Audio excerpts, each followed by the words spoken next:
நம்ம இன்றைக்கி பார்த்தீங்க அப்படின்னா முஸ்லீம் தம் பிரியாணி பார்க்க போகிறோம். இது எனக்கு சொல்லி தந்தவரும் ஒரு முஸ்லீம் ஆள் தான், எங்கள் அப்பாவோட க்ளோஸ் ஃப்ரெண்டு. அந்த அங்கிள் சொன்ன டிப்ஸ் எல்லாமே நான் இப்போ இங்கே ஷேர் பண்ணுறேன். ஸோ உங்களோட பிரியாணி பர்ஃபெக்ட் முஸ்லீம் பிரியாணியாக உங்களுக்கு வந்துடும். ஸோ அவர் என்னென்ன விஷயம் எனக்கு சொன்னாருன்னு சொல்கிறேன். எப்போவுமே சின்ன வெங்காயம் தான் யூஸ் பண்ணணும் பிரியாணிக்கு.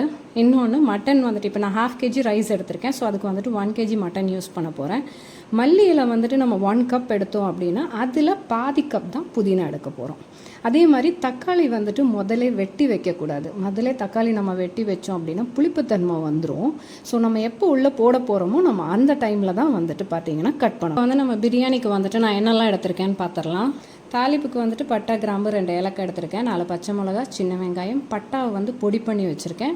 அப்புறம் பூண்டு பேஸ்ட்டு, இஞ்சி பேஸ்ட்டு, 3 தக்காளி. இப்போது மல்லியில் நம்ம 1 கப் எடுத்திருக்கோம் அப்படின்னா 1/2 கப் புதினா. ரைஸ் பார்த்திங்கன்னா ஜீரக சம்பா ரைஸு, அதுவும் நான் துறையூர் ஜீரக சம்பா ரைஸ் 1/2 kg எடுத்திருக்கேன். இப்போ நம்ம ஸ்டார்ட் பண்ணிடலாம். நம்ம இப்போ மட்டனை நான் தயிரும் மஞ்சத்தூளும் போட்டு மிக்ஸ் பண்ணி வச்சுருக்கேன். நல்லா 2-3 டைம் வாஷ் பண்ணதுக்கப்புறமா தயிரும் மஞ்சத்தூளும் போட்டு மிக்ஸ் பண்ணி வச்சுருக்கேன். இதை நம்ம ஒரு 6 to 7 விசில்ஸ் விட்டுறலாம். இப்போ மட்டனை 1 kg அப்புறம் முழுகிற அளவுக்கு தண்ணி எடுத்திருக்கோம். அதே மாதிரி நம்ம ஒரு தேங்காய் தொட்டியும் நம்ம உள்ளே போட்டோம் அப்படின்னா மட்டன் நல்லா வேகும். ஸோ அதனால் நம்ம அதையும் ஆட் பண்ணிட்டோம். இன்னும் ஒரு 6 to 7 விசில்ஸ் விட்டுறலாம். பிரியாணி செய்ய ஸ்டார்ட் பண்ணிடலாம். ஸோ ஃபஸ்ட்டு இந்த மாதிரி ஒரு கெட்டியான ஒரு பாத்திரம் எடுத்துக்கோங்க, ஏன்னா அப்போ தான் அடி பிடிக்காது. இப்போ கடலெண்ணெய் ஆட் பண்ணிக்கலாம். இப்போ எண்ணெய் நல்லா சூடாயிருச்சு. சூடானதும் நம்ம தாளிப்புக்கு வச்சுருந்தோம் இல்லையா, பட்டை, கிராம்பு, ஏலக்காய், அதை போட்டுடலாம். 4 பச்சை மிளகா அதை ஆட் பண்ணுறேன். உடனே லெட் போட்டு மூடிடுங்க, இல்லாட்டி அது தெரிச்சு வெளியில் வந்துடும். நம்ம இப்போ சின்ன வெங்காயம் ஆட் பண்ணிக்கலாம். இது நம்மளுக்கு இப்போ நல்லா வணங்கட்டும். நம்ம இப்போ இஞ்சி பூண்டு பேஸ்ட் போடுறதுக்கு முன்னாடி ஒரு 1/2 ஸ்பூன் பட்டையும் பொடி யூஸ் பண்ண போகிறோம். அதுக்கப்புறமா 1 ஸ்பூன் பூண்டு பேஸ்ட்டு, 1/2 ஸ்பூன் இஞ்சி பேஸ்ட்டு. அடி பிடிச்சிடும். ஸோ அதனால் நம்ம ஸ்லோ ஃபயரில் இதை தாளித்து விட்டுடலாம். இது நல்லா வணங்கணும், இஞ்சி பூண்டு ஸ்மெல் நம்மளுக்கு போகணும். இப்போது இஞ்சி பூண்டு நம்மளுக்கு நல்லா வணங்கிருச்சு. நம்ம தக்காளியை ஆட் பண்ணிடலாம். தக்காளியை நான் சொன்ன மாதிரி தான், முதலே வெட்டி வைக்கக்கூடாது. நீங்கள் போடுற டைமில் நீங்கள் வெட்டி ஆட் பண்ணணும், இல்லாட்டி புளிப்புத்தன்மை வந்துடும். சைமல்டேனியஸாக நான் புதினாவையும் மல்லியும் ஒட்டுக்கு அரைச்சி வச்சுருக்கேன், அதையும் ஆட் பண்ணணும். இதை நல்லா வணக்கி விட்டுறலாம். கொஞ்சம் கல்லுப்பு போட்டுருங்க. ஸோ தக்காளி பார்த்தீங்க அப்படின்னா நம்மளுக்கு சீக்கிரமாக வெந்துடும். ஆல்ரெடி நம்ம 4 பச்சை மிளகா போட்டிருக்கோம். ஸோ இப்போ மிளகாத்தூள் மட்டும் 1 ஸ்பூன் நம்ம ஆட் பண்ணிக்கலாம். இதுலேயே கொஞ்சம் ஸ்லோ ஃபயரில் வச்சுட்டு இதை நல்லா கிளறி விட்டுட்டு லிட்டை போட்டு மூடிடுங்க, இல்லாட்டியும் டேஸ்ட்டு போயிடும். பிடிக்காமல் இருக்கிறதுக்கு இடையில நம்ம இப்படி கிளறி விட்டுட்டு மறுபடியும் லெட்டை போட்டு மூடிடுங்க.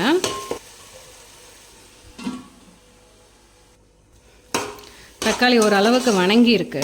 ஆல்ரெடி நம்ம வேக வச்சுருக்கோம் மட்டனை. ஸோ அதையும் இப்போ ஆட் பண்ணிடலாம். இப்போ எல்லா மட்டனையும் ஆட் பண்ணிட்டோம். இதை நல்லா கிளறி விட்டுட்டு ஒரு 15-20 மினிட்ஸ் ஸ்லோ ஃபயரில் இருக்கட்டும். ஏன்னா இந்த மசாலா எல்லாமே மட்டன் கூட சேரணும், அதுக்காக. 5 மினிட்ஸ் ஒன்ஸ் நம்ம இப்படி இடையில கிளறி விட்டுட்டு லெட்டை போட்டு க்ளோஸ் பண்ணிடலாம். இப்போ பார்த்திங்கன்னா நம்மளுக்கு மட்டன் கிரேவியோட நல்லா பிளெண்ட் ஆகிடுச்சு. இப்போ நம்ம தண்ணி ஊற்ற போகிறோம். நான் 3 கிளாஸ் ரைஸ்ன்னு சொன்னேன் இல்லைங்களா. ஸோ நம்ம ஒரு 4.5 கிளாஸ் தண்ணி ஊற்ற போகிறோம். அதுவும் எந்த தண்ணின்னா நம்ம மட்டன் வேக வைக்க யூஸ் பண்ணோம் இல்லையா, அதே தண்ணியை தான் யூஸ் பண்ணோம்.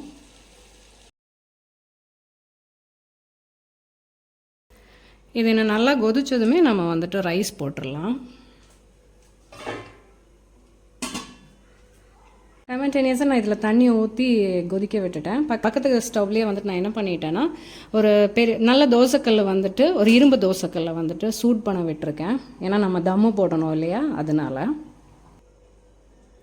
ஸோ தண்ணி நம்மளுக்கு நல்லா கொதிச்சிருச்சு. ஸோ நம்ம இந்த ஸ்டேஜில் ரைஸை ஆட் பண்ணிடலாம். கழுவி ஊற வச்சுருந்தேன் ரைஸை. ரைஸை ஃபுல்லாக ஆட் பண்ணிட்டோம்.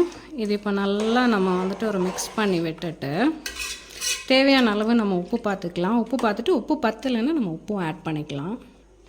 இப்போ தான் முக்கியமாக ஒரு விஷயம் கவனிக்கணும். நிறைய பேர் சொல்லுவாங்க இல்லையா, பிரியாணி வந்து குழஞ்சிருச்சு அப்படின்னு. இதுவும் அந்த அங்கிள் சொல்லி தந்த விஷயம் தான் நான் இப்போ ஷேர் பண்ண போகிறேன். நம்ம இப்படி கிளறி விட்டுட்டு ஒரு 2 minutes பக்கத்துலேயே நின்றுக்கோங்க. ரைஸ் எடுத்திங்கன்னா இப்படியே உடையும். ஸோ அந்த ஸ்டேஜ்லேயே நம்ம தம்மு போட்டுடணும். ஸோ உங்களுக்கு வந்துட்டு ரைஸ் வந்துட்டு உடையாது, குழஞ்சும் உங்களுக்கு இதாகாது. இப்போ பார்த்திங்கன்னா நம்ம தம் போட்டோம். அந்த தோசைக்கல் மேலே வந்துட்டு நம்ம செஞ்சு வச்சுருந்த அந்த பிரியாணி பாத்திரத்தை எடுத்து வச்சுட்டோம். இனி வந்துட்டு ஒரு 20 minutes இப்படியே இருக்கட்டும். ஸோ நம்மளுக்கு வந்துட்டு தம் பிரியாணி ரெடி ஆயிரும். இடையில ஒரு தடவை ஓப்பன் பண்ணி பார்த்துட்டு ஜஸ்ட்டு கிளறி விட்டுருங்க. ஒரு 20 minutes அப்படியே இருக்கட்டும் நம்மளுக்கு. இப்போ லெட்டை ஓப்பன் பண்ணி பார்க்கலாம். பிரியாணி ரெடி ஆயிடுச்சு. ரைஸு குழையவும் இல்லை பாருங்கள். மட்டனும் நம்மளுக்கு எல்லாமே வந்து ரைஸ் கூட நல்லா மிக்ஸ் ஆகிருக்கு. இப்போ பார்த்தீங்களா, நம்மளுக்கு பர்ஃபெக்டான தம் பிரியாணி, முஸ்லீம் பிரியாணி ரெடி ஆகிடுச்சு.